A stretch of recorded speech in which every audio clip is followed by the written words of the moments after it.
What's up, guys? Welcome back to another video. Today I would like to go over a couple of things when it comes to swing trading, as far as the time frames that I personally like to use, and also go over a couple of companies that I have on my watch list, and also a quick update on our swing trade and Johnson & Johnson to give you guys a better clarity where we open and where we close, and why we close the position. So without further ado, let's go ahead and get started. But before that, I would like to give a thank you for every one of you guys for taking a little bit of your time to watching our videos, to listen to the videos, and giving us your thumbs up, as well as being a subscriber to this channel. Without you, we would not be able to do what we do today. And if you find that this video is informative for you and you like it, feel free to share with your friends, families, or anybody that you think has a little bit of interest in the stock market, whether it be swing trading or just stocks in general. So thank you so much, and I hope that we earn your thumbs up on this video as well. So let's start up and look at some time frames that I personally like to use. So I'm gonna go ahead and hit and look at this ticker, the QQQ, and as you can see right now, we are in that 1 day 1 minute time frame. I personally like to start off by using the 1 year 1 day time frame, and the reason for this is because it just gives you a better clarity to see whether this particular company, the particular ticker, the stock that you're looking at, is either bullish or bearish or consolidating.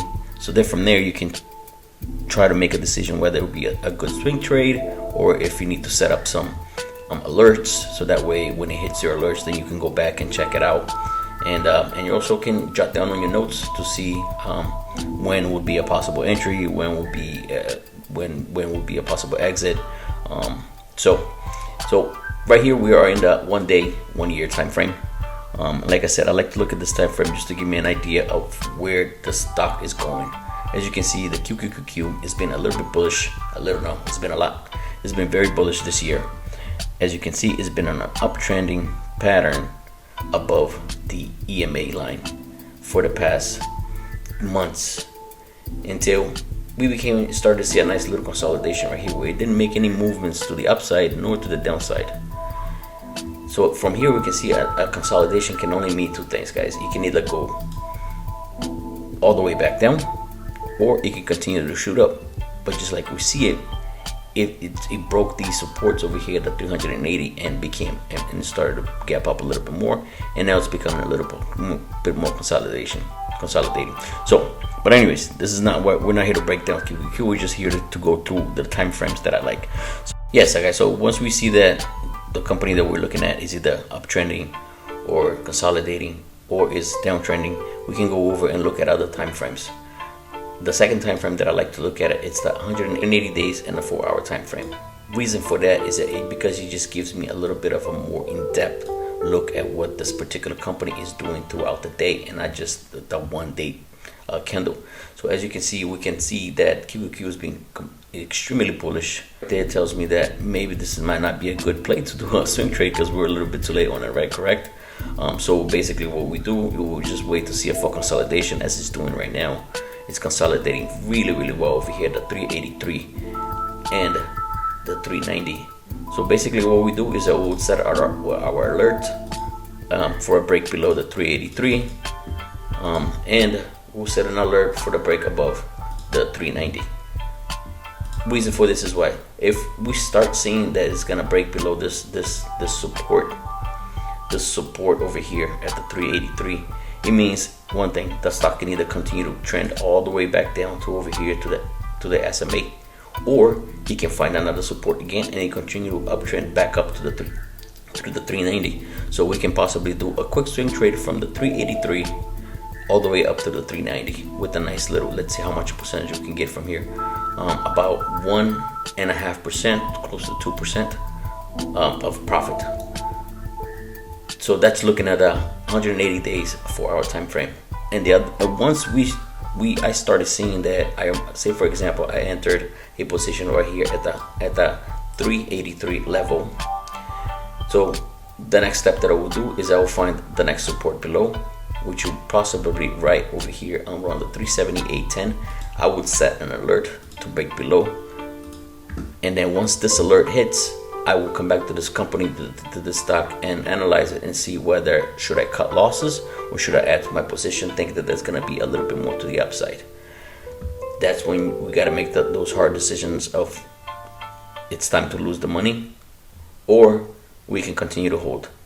A lot of the times you don't want to hold a falling knife, because it's much better to lose a little bit here than if it continues to push all the way down to the SMA and then possibly break below the SMA, and then by the time we decide to cut losses, we already lost way too much, more than we were expected to. And then we will come back. So once we establish that, we'll come back and take a look at it and set our alerts back to the 390.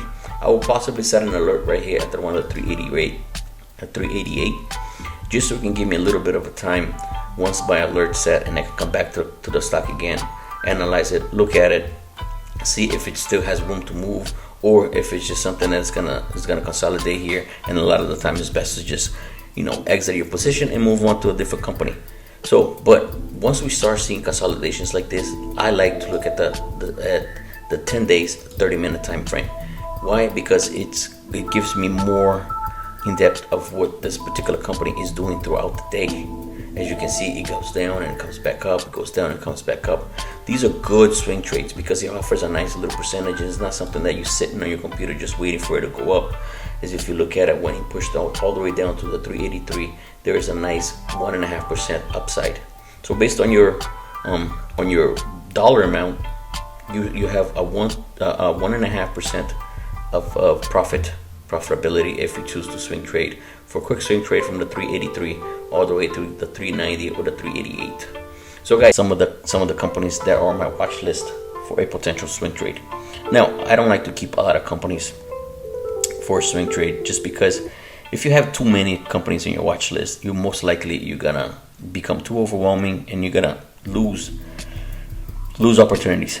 So I like to keep a max of 5 companies. So companies that I've been looking at for swing trades lately are Johnson & Johnson, which is the one that we wore before. I'm already exited out of that. We'll go over at the end of this video.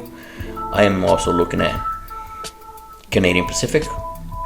I am also looking at Philip Morris, Starbucks, PepsiCo, and ExxonMobil.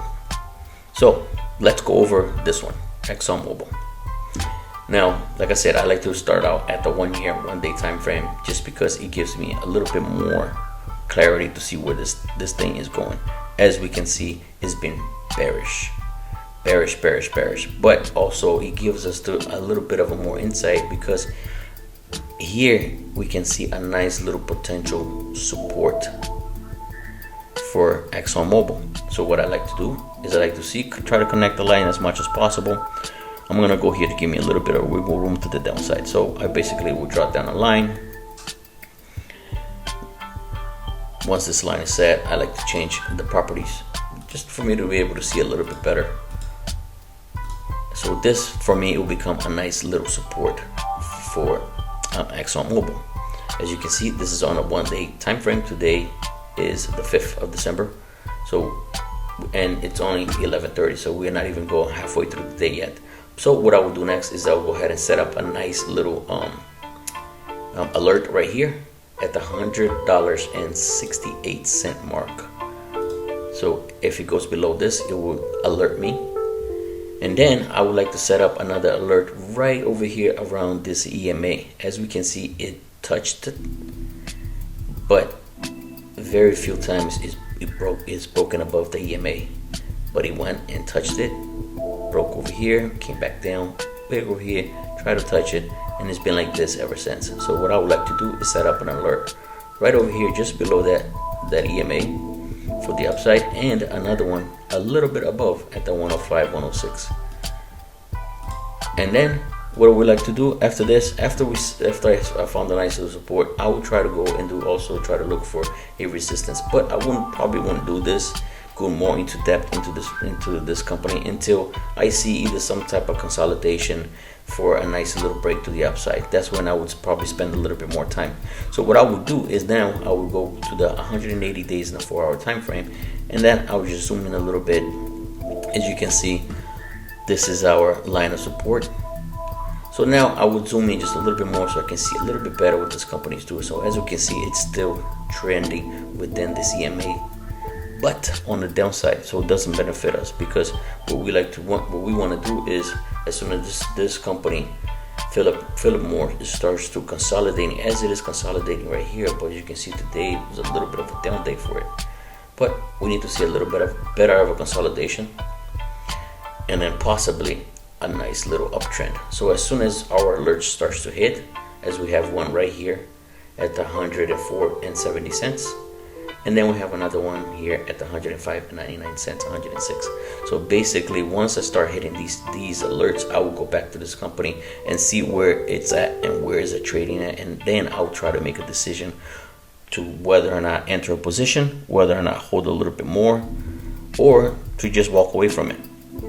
So, and then we will go to the 10 days, 30 minutes, but that's once we start to make a decision whether or not we want to enter this position. So let me go back over here to the one day, 1 year time frame.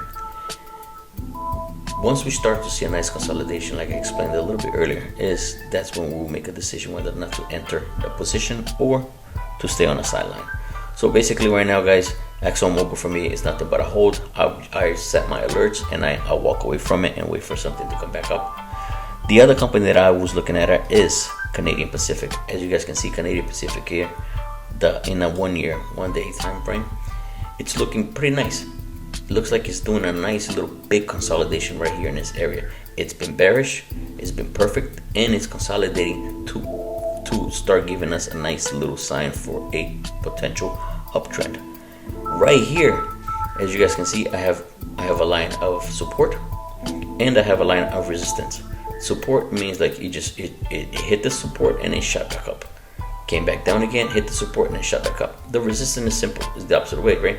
It went down and it hit the resistance and it shot back down because there wasn't enough buying power for the company to continue to move to the upside. Now this is where I am looking very, very closely right now. It has done this 3 times. Right now, as we can see, we see more green candles on this resistance than earlier. As you can see, we had more red candles. That means there's not enough buying power, but there's a lot of selling power. So that means this company was going to go down regardless. But as we can see here, it's a little bit different. We see more and more green candles. So there's more buying power happening right now for this company to maybe push to the upside.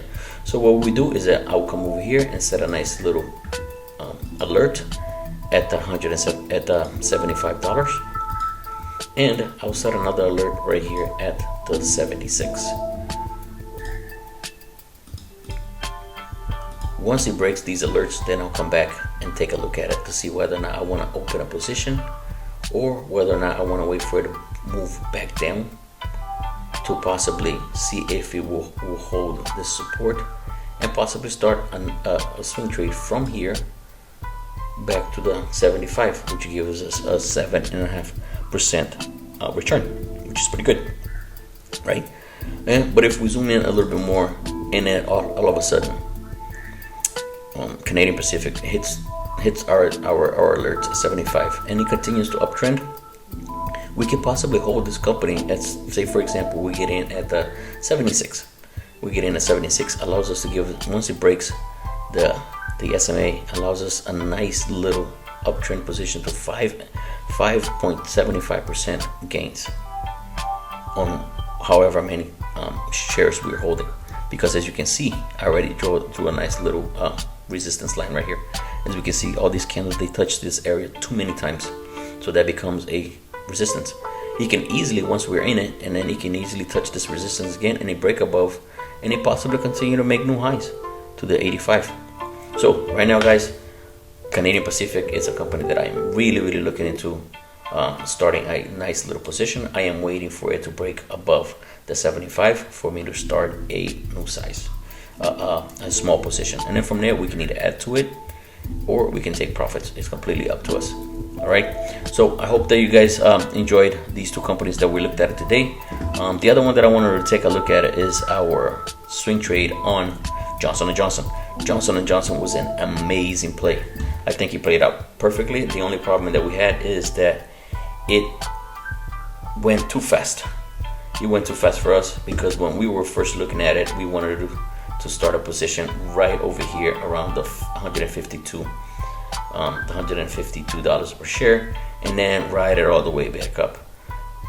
It took one day, as you guys can see. This candle. This is the one day 1 year. As you can see, this candle, it took 1 day for it to gap up, and then on the next day, it shot even more.